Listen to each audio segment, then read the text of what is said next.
Millennials, you are getting screwed and you're being gaslit. There, I said it. You're getting screwed out of buying a house and you're being gaslit by those corporate investors who are buying the very houses that you're trying to buy only to turn around and rent them back to you. And they're trying to convince you that you don't want to own a home. You don't want to buy a home. You would rather rent because it's much easier to rent a home than to actually own one. You ruined my life! I'm really frustrated. I'm sick and tired of hearing about this and reading about it online. So I want to talk about this topic this week because I really feel for you guys. I work with a lot of millennials and I feel your pain of what you've been experiencing over the past year or two. So let's talk about this today. I think it's an important topic. I'm going to share some strategies with you to help you achieve that goal of home ownership. So let's get into it. So last year in 2022, it was reported that 18 million millennials moved back home with their parents. Why? Because they can't afford to pay the rent. This is so discouraging to hear this. This generation deserves to own a home, live their lives in their own place and build their own equity and do all the things, right? I really feel for you guys because these corporate investors over the past 2 years have just been coming in and scapping up all these homes that you want to buy. So let's take a look at what happened. How did we get here? If you go back to 2008, when we had that housing crash, what happened was they were building homes at the time. And when that market crashed, the builders stopped building. And even though things turned around and things came back, a lot of those builders did not come back into the industry and continue building homes because let's face it, a lot of them lost their shirts, went bankrupt, all the things. So a lot of them just didn't come back into the business. Therefore, we now have a shortage of homes in this country because of that. You're screwed now because we didn't prepare to have enough homes to meet your demand when it came time for you guys to be ready to buy a home. So here we are in now 2023, and we have a serious housing shortage. Now, the last 2 years, those were the years when you were all entering into this market. You were all at the age where you're going to be starting a family or you're old enough to buy a home. You're in a stable job and you're ready to take on home ownership. Man, love is complicated. Then the pandemic came.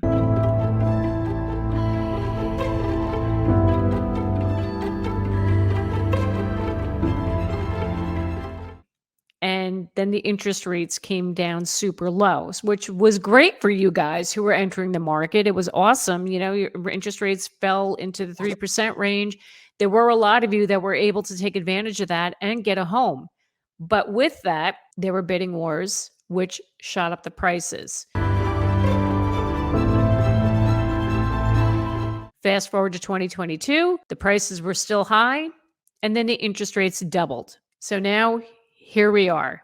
Now the prices are high, interest rates are high, and now you guys can't afford it, which really sucks. No! Aside from the challenges from the last 2 years, there are other things that happen to you guys that impacts you with affording a home. Number one being your student loan debt. I know a lot of you have a lot of student loan debt. I know that the people that I've worked with in the past couple of years, that was one of the big things that was weighing them down with getting a mortgage is those stupid student loans that they still have to pay off. Another thing that's impacting you guys, it's a tighter credit market. So it's a little bit harder to get loans now because of that crash in 2008. Now the rules are a lot more strict and it's a little more difficult to get qualified for a mortgage. Another thing that's impacting you guys, it's the urbanization trend. Like I understand millennials want to be in the urban neighborhoods. They want to be able to walk to the restaurants, to the gym, to the movies, do all the things. They want to be close by to everything and be able to walk to everywhere. The problem now is in the last 2 years, the prices in those areas have gone up. Now it's harder to afford homes in the urban areas. And the other thing too, reason why millennials don't buy homes is because they do choose to rent. And I understand that. A lot of millennials do not want to stay in one place for a long period of time. So it doesn't make sense for them to own a home. Totally can respect that, totally understand it. That's another reason why they prefer to rent over buying. Yeah! Now, overall, I mean, millennials have been lagging behind previous generations when it comes to entering home ownership. According to the U.S. Census Bureau in 2020, The home ownership rate for ages 25 to 34 was 37.6%. That is significantly lower than the home ownership rate in that same age group in previous decades, which was around 45%. The home ownership rate for people ages 35 to 44 has also been lower for millennials than the previous generations. There was about 60% of this group owning a home in 2020, compared to around 65% for the previous generations like Gen X and baby boomers. We can see millennials are just lagging behind in this area. They have a hard time getting into home ownership. An article was done in US News and World Report showing what the housing market's going to look like for millennials and even Gen Y and Gen Z. But let's really focus on millennials here because, again, this is all about you guys. Now, it says here for the 2023 housing market, limited supply has plagued the housing market in recent years, and it's part of why prices have climbed so steeply. Unfortunately, most don't see this changing anytime soon. While listings have increased in recent weeks, the active inventory is down 38% compared to 2017 to 2019 levels.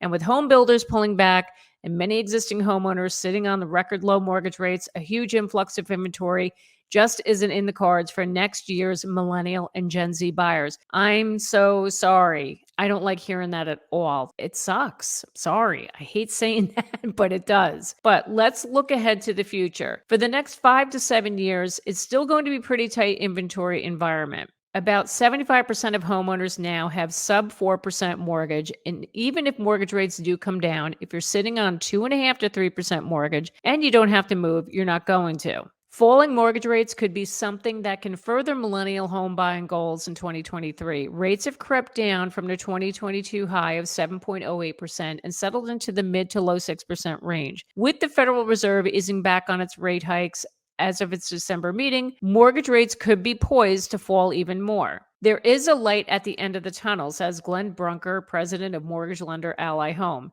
Inflation should lighten up next spring, and we'll start to see interest rates dropping and homes getting more affordable. While that's good news for young buyers, it could also mean more competition for the already limited supply of houses. Where have we heard this before? Home prices are quickly dropping due to lower demand with the spike in rates. However, when rates improve in the spring, which we expect they will based on inflation data, these demographics will find themselves back in the same bidding wars we've seen the past 2 years. Stop right there. Before you move on to this video, you got to do one thing. You got to do one thing. Subscribe. Actually, no, 2 things. Like the video and then subscribe. Okay? All right, cool. Thanks. Now you can move on. Are you sick of hearing me talk about this? Because I'm sick of hearing myself talk about it. But again, keep something in mind. These rates are not going back down to the 3% range.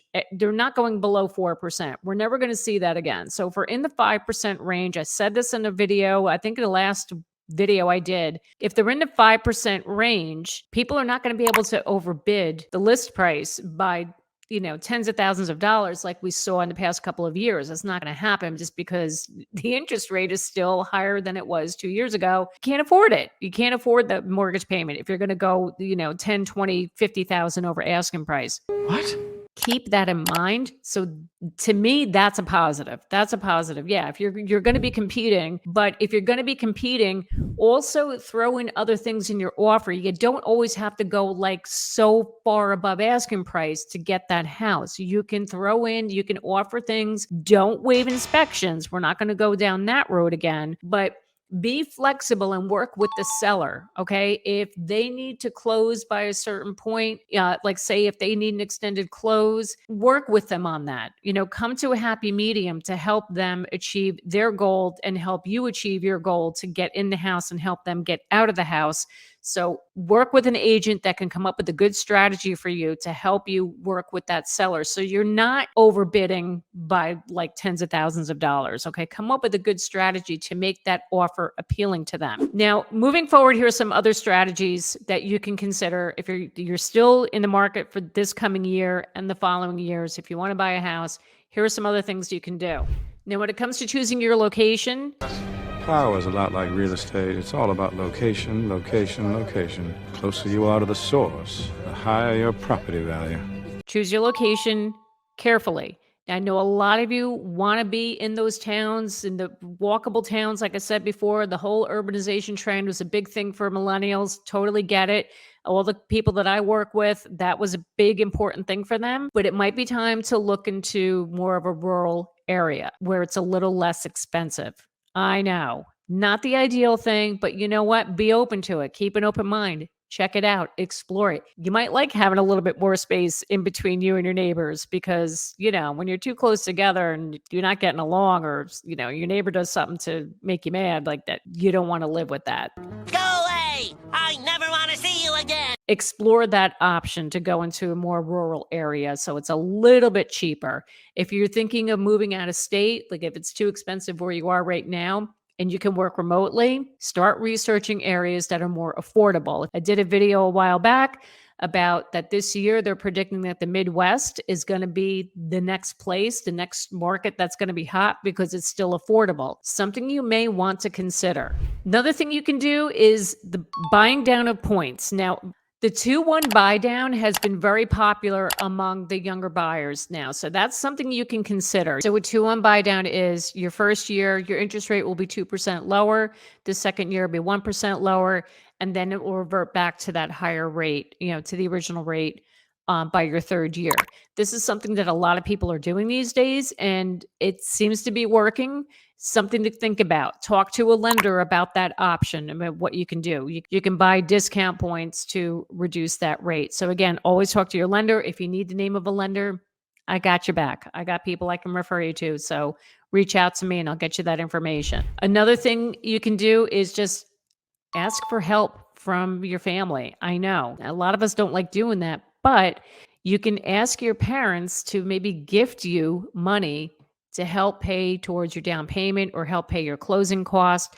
I've seen this a lot. And a lot of parents are in a position right now, if they're sitting on some cash and they need to offload it for tax purposes, they can gift you, I believe it's up to $10,000 or $15,000 a year. So talk to your parents about it and also speak to an accountant about that to see the benefit of that. So you can learn what the tax savings are for your parents, and then that money would come to you to help alleviate the closing costs or help put it towards a down payment.